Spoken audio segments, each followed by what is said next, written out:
देश में क्यों इतनी उथल पुथल मची है? क्यों आए दिन जातिगत दंगे हो रहे हैं? धर्म और मजहब के नाम पर आतंकी हमले हो रहे हैं, जाति के नाम पर जिंदा जला दिया जाता है। देश को आगे ले जाने की बजाय आप धर्म और जात की गंदी सियासत करके देश को नफरत बांट रहे हैं। अचानक से यू टर्न मारते हैं और मुंह के बल गिरते हैं। यही देश का हाल है। यदि आपको सवाल जवाब करने पर इतनी ही दिक्कत है, जो भी सरकार से सवाल जवाब करेगा वो देशद्रोही कहलाएगा। आप ऐसा एक विधेयक लाइए, बकायदे पास कर दीजिए, फिर न रहेगी बांस न रहेगी बांसुरी। जेलें छोटी पड़ जाएंगी साहब, लोग सच बोलेंगे। 150 करोड़ की आबादी का यह देश है, कितने लोगों को आप जेल में डालेंगे? जी हाँ, आप ही जिम्मेदार हैं। क्यों? क्योंकि मजहब और धर्म के नाम पर करोड़ों देशवासियों के पेट पर लात मारने का काम आपने चालू किया।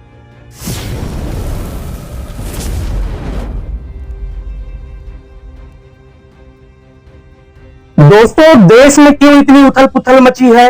क्यों आए दिन जातिगत दंगे हो रहे हैं? धर्म और मजहब के नाम पर आतंकी हमले हो रहे हैं, जाति के नाम पर जिंदा जला दिया जाता है, अपमानित किया जाता है, उन्हें उनकी भागीदारी से दूर किया जाता है, और वहीं देश के करोड़ों युवा बेरोजगार बैठे हैं। दशक हो गया लगभग, बेरोजगार डिग्रियां लेकर बैठे हैं, उन्हें नौकरी नहीं है, सरकार के पास कोई जवाब नहीं है। युवा बेरोजगार व्यक्ति का पिता, उसकी पत्नी, उसकी माँ, भाई बहन सब उसे कोसते हैं कि निठल्ला है तू, तेरे पास कोई काम धंधा नहीं। लेकिन वो अपनी मजबूरी कैसे बताए कि सरकार के पास नौकरी ही नहीं है। मजहब और जाति के नाम पर देश को लड़ाने के अलावा कोई काम ही नहीं बचा है। देश को आगे ले जाने की बजाय आप धर्म और जात की गंदी सियासत करके देश को नफरत बांट रहे हैं। नए नए हिंदू मुस्लिम के एजेंडे लाते हैं, उन पर सियासत गर्म होती है और वो वोट बैंक की राजनीति सीखते हैं। ये कहीं से भी ठीक नहीं है महोदय। बड़ी विडंबना है साथियों, देश की सत्ता जिन हाथों पे है, मतलब देश की गाड़ी की स्टीयरिंग जिन हाथों पे है, उन्हें खुद ही नहीं पता कि हमें किस गति से चलना है और देश को किस दिशा में ले जाना है।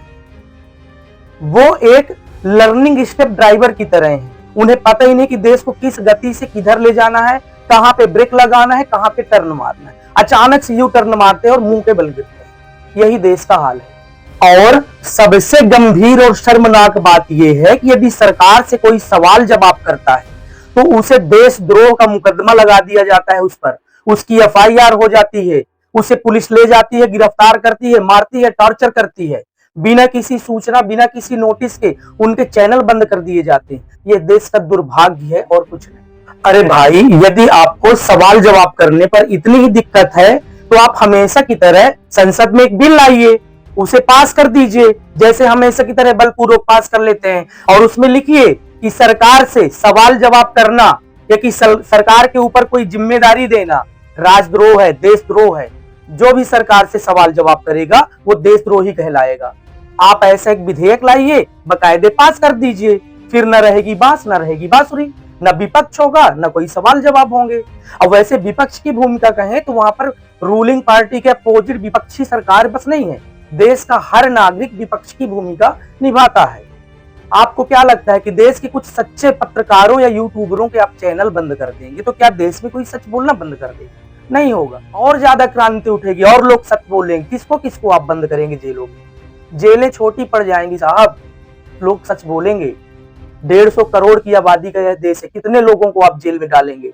कितने लोगों के ऊपर देशद्रोह का मुकदमा लगाएंगे? और देशद्रोह का मुकदमा लगाने का जो शब्द चल गया है ना प्रचलन में, ये इस चीज से लोगों का भय ही खत्म हो जाएगा। पॉपुलर होने के लिए लोग रोज देशद्रोह का काम करेंगे, जो वास्तव में होगा। अभी तो वो सच बोलते हैं तो उन्हें देशद्रोही बोला जाता है। साहब, सवाल जवाब से भी आपको इतनी ही दिक्कत है तो आप खुद ही बता दीजिए ना, आकर खुद ही बता दीजिए कि पहलगाम में जो आतंकी हमला हुआ और उसमें 27-28 लोगों की, बेकसूर लोगों की जाने गई, तो उसका जिम्मेदार कौन है? लेकिन 15 दिन होने वाले हैं, आपने कुछ नहीं बोला, ना तो जिम्मेदारी ले रहे हैं और ना तो सुरक्षा व्यवस्था में जो कमी हुई है उसके बारे में भी कुछ बोल रहे हैं। इसलिए हमको तो बोलना पड़ेगा, और हम बोलते हैं कि इसकी समस्त जिम्मेदारी आपकी है। जिन निर्दोष लोगों की जाने गई उसके जिम्मेदार आप हैं। और इस बात की मोहर तब लग जाती है जब दुश्मन देश के आतंकी कायर लोग धर्म पूछकर गोली मारते हैं, पैंट खोलकर उन्हें देखते हैं कि हिंदू है कि मुस्लिम है, फिर उन्हें गोली मार देते हैं। जी हाँ, आप ही जिम्मेदार हैं। क्यों? क्योंकि मजहब और धर्म के नाम पर करोड़ों देशवासियों के पेट पर लात मारने का काम आपने चालू किया। भले कुछ सोशल मीडिया के लोग आपकी इस गंदी राजनीति का शिकार हो जाएं, देशद्रोही के मुकदमे में फंस जाएं, लेकिन फिर भी सच बोलने वाले बहुत लोग हैं। गोदी मीडिया भले चुप है, भले आपकी प्रवक्ता के रूप में काम कर रही हो, लेकिन सच बोलने वाले हैं और ये बात पूरा विश्व जानता है। अभी हाल ही में उत्तर प्रदेश के प्रयागराज में महाकुंभ का आयोजन होता है। तमाम देश के गलियारों में छोटी मोटी दुकानें लगा के गरीब लोग अपने परिवार का पालन पोषण करने के लिए कोई फल, कोई फूल, सब्जी, भाजी, आइसक्रीम, समोसे, चाय बेचने का काम करते हैं। तब आपकी सरकार ने और आपके समर्थकों ने पूरे देश में एजेंडा चला दिया, ये एक हल्ला बोल मचा दिया। सभी दुकानदार अपने दुकानों में नेम प्लेट लगाएं ताकि आप जान सके कि ये हिंदू है, ये मुस्लिम है, ये गरीब है, ये अमीर है, ये छोटी जात का है, बड़ी जात का है। ये क्या है? देश में धर्म और जात की सियासत तो आप चालू करते हैं और उसी का फायदा उठाकर विदेशी कर रहे हैं। आपको क्या लगता है कि गोदी मीडिया यह बताएगी तो क्या विश्व जानता नहीं है? ये यूट्यूब, फेसबुक, ट्विटर सब पे लोग देखते हैं कि आपने यहाँ पे जाति और धर्म की राजनीति की है। वो आतंकी भी जानते हैं, इसीलिए वो धर्म पूछकर पहलगाम में 27-28 लोगों को मार देते हैं। इसका जिम्मेदार कौन है? क्या वो बेकसूर लोग हैं? क्या वो कश्मीरी है? क्या देश का मुसलमान है या देश का दलित है?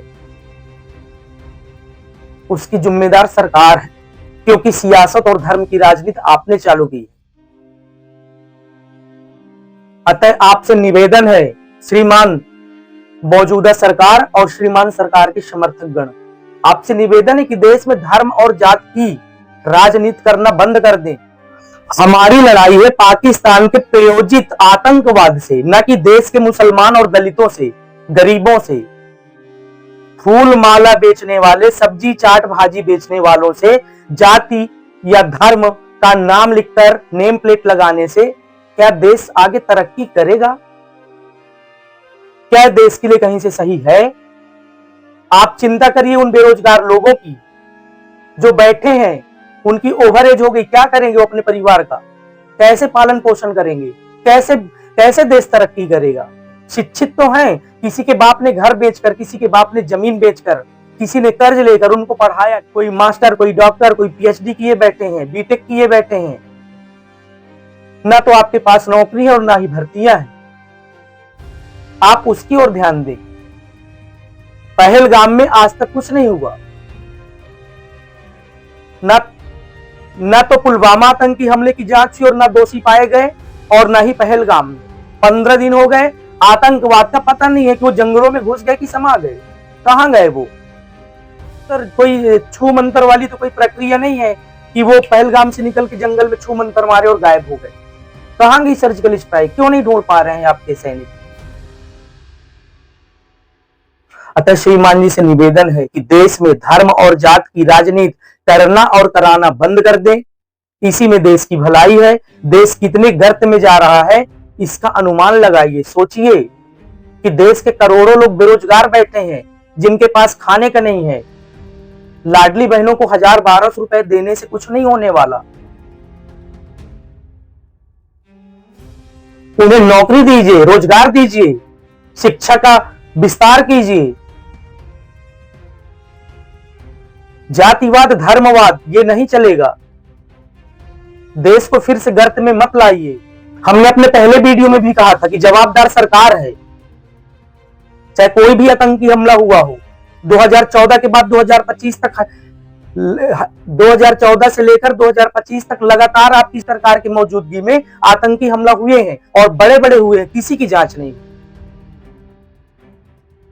और अब पुलवामा के बाद पहलगाम में आतंकी हमला हुआ।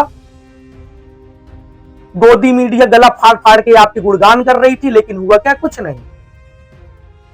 एक अच्छा फैसला आपने लिया है, वो है जातिगत जनगणना, लेकिन उसकी भी क्या कोई गारंटी है?